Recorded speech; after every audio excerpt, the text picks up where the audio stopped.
Good morning students. आज की class है खेलों में सामान्य यानी कि जनरल इम्पोर्टेंस और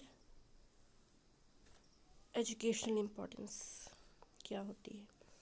तो लेट्स स्टार्ट द क्लास। खेलों का सामान्य महत्व। कुछ सामान्य महत्व होते हैं खेलों के, जैसे कि शारीरिक महत्व, मानसिक महत्व, संवेगात्मक महत्व, सामाजिक महत्व और लास्ट है व्यक्तिगत विकास यानी कि पर्सनालिटी डेवलपमेंट में महत्व। तो सबसे पहले बात करेंगे शारीरिक महत्व के बारे में। बहुत से शारीरिक लाभ होते हैं जो खेलों की वजह से बालकों को होते हैं, जैसे कि समायोजन यानी कि एडजस्टमेंट करने की शक्ति आती है, हेल्थ अच्छा हो जाती है, स्वास्थ्य अच्छा होता है यानी कि हेल्थ कंडीशन अच्छी रहती है। रक्त संचालन, ब्लड सर्कुलेशन बहुत अच्छे से होता है खेलने से। शारीरिक नियंत्रण करने की क्षमता आ जाती है और रोगों से बचने की यानी कि इम्यूनिटी स्ट्रांग होती है। फिर नेक्स्ट है मानसिक महत्व। अब मानसिक महत्व भी बालकों को खेलों से प्राप्त होता है, जैसे कि नई नई परिस्थितियों से परिचय, संवेदना का प्रत्यक्षीकरण यानी कि स्मृति, जैसे memory, imagination, imaginary power, thinking, ये सब खेलों से ही आते हैं। ये सब मानसिक क्रियाएं खेलों की वजह से ही संभव हो पाते हैं। ठीक है। रचनात्मक कल्पना का विकास यानी कि क्रिएटिविटी, मानसिक संतुलन में सामर्थ्य, जो मानसिक संतुलन होता है उसको उसकी शक्ति आना। ठीक है। तो ये सब मानसिक महत्व होते हैं।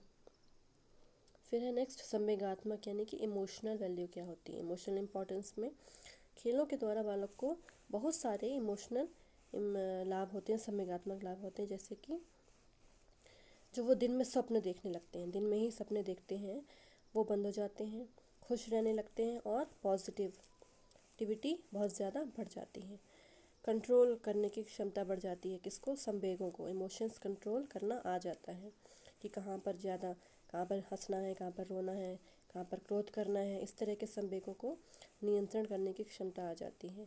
लज्जाशीलता, चिड़चिड़ापन, कायरता और बचपना, ये सारे जो गंदी आदतें होती हैं, दोष होती हैं कि शर्माना, चिड़चिड़ापन और कायरता मतलब कि डरना, ये सब खत्म हो जाता है।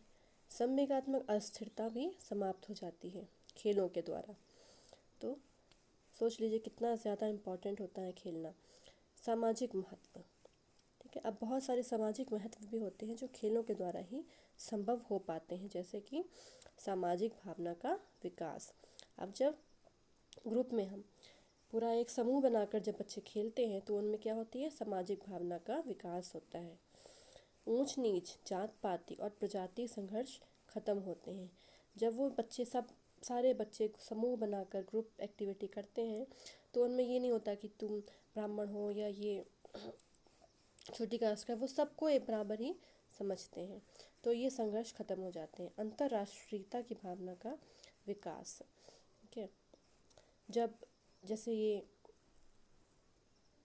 इंटरनेशनल खेल्स होते हैं, अंतर्राष्ट्रीय खेल, तो उसमें क्या होता है, सारे एक दो दो तीन देशों के जब खिलाड़ी एक साथ खेलते हैं तो क्या होता है, उनमें एक तरह की उनमें सद्भावना का विकास होता है। मतलब दूसरे के लिए ऐसा नहीं है कि इसको हराना ही है, अगर अगर हम दूसरे देश से हार भी जाते हैं तो उनका भी सम्मान करते हैं, उनको अप्रिशिएट, उनको प्रेज़ करते हैं। ठीक है। तो ये होता है खेल से अंतर्राष्ट्रीय भावना के विकास। मतलब खेल की भावना का अलग ही स्थान होता है। दूसरों से संपर्क बढ़ाना। अब खेल से क्या होता है, संपर्क बढ़ता है दूसरे लोगों से, सहयोग की भावना आती है। सहिष्णुता यानी कि सहिष्णुता को क्या बोलेंगे, जैसे कि सहनशीलता की भावना आती है, सहयोग की, अनुशासन, डिसिप्लिन पैदा होता है, रिस्पॉन्सिबिलिटी, नेतृत्व क्षमता, नियमों का पालन करना और परोपकारिता, ये सारे गुण इससे विकसित होते हैं। फिर व्यक्तिगत विकास में भी खेलों का बहुत ही महत्व होता है। मतलब संपूर्ण। अब जैसे आपने देखा शारीरिक, मानसिक, संवेगात्मक, सामाजिक, ये सारे क्या होंगे, एक अगर बालक के अंदर, एक पुरुष के अंदर इस तरह के पूरा विकास होता है, अलग अलग गुण विकसित होते हैं, तो ये व्यक्तित्व विकास में मदद करते हैं। किसी भी बालक का या किसी व्यक्ति का व्यक्तित्व इससे, इन गुणों से अच्छा होता है। फिर खेलों का शैक्षणिक महत्व क्या होता है। सबसे पहले पाठ्यक्रम के निर्माण में महत्व। खेल क्या होती है, एक ऐसी प्रवृत्ति है, ऐसी प्रक्रिया है जिसमें स्वतंत्रता मिलती है, खुशी मिलती है और एक तरह की स्वाभाविकता होती है। कोई भी ज़बरदस्ती खेल नहीं खिला सकता किसी भी बालक को, वो एक स्वाभाविक प्रक्रिया होती है। ठीक है। स्फूर्तिदायक, यानी कि जोश पैदा होता है बालक में। इसके, इन सब के फलस्वरूप जब पाठ्यक्रम निर्माण होता है तो सबसे पहले इस बात पर ध्यान दिया जाता है कि खेलों के समस्त गुणों को, मतलब स्वतंत्रता, खुशी, आनंददायक, स्वाभाविकता, ये सब में, ये सारे गुण पाठ्यक्रम में भी अवश्य ही शामिल किए जाएं। फिर नेक्स्ट है करके सीखने का महत्व। खेल में क्या होता है, करके सीखा जाता है। ठीक है।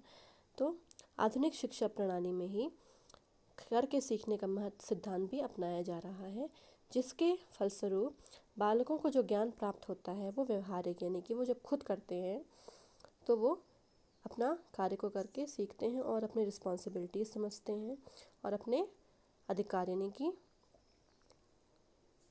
ड्यूटी,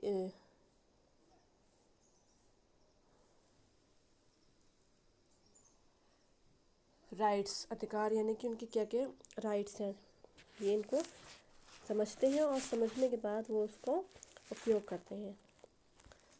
फिर नेक्स्ट है अनुशासन संबंधी समस्याओं के समाधान में महत्व। अब शिक्षक, जो शिक्षक होते हैं, उनका ये सबसे बड़ी रिस्पॉन्सिबिलिटी होती है, ये पहला कर्तव्य होता है कि बालकों में क्या करें, अनुशासन पैदा करें और विनय की भावना, यानी कि उन्हें एकदम विनम्र बनाएं। ठीक है। नियमों का पालन करना सिखाएं और शिक्षक के मार्गदर्शन में बालक क्या करते हैं, आज्ञा पालन करते हैं और अपने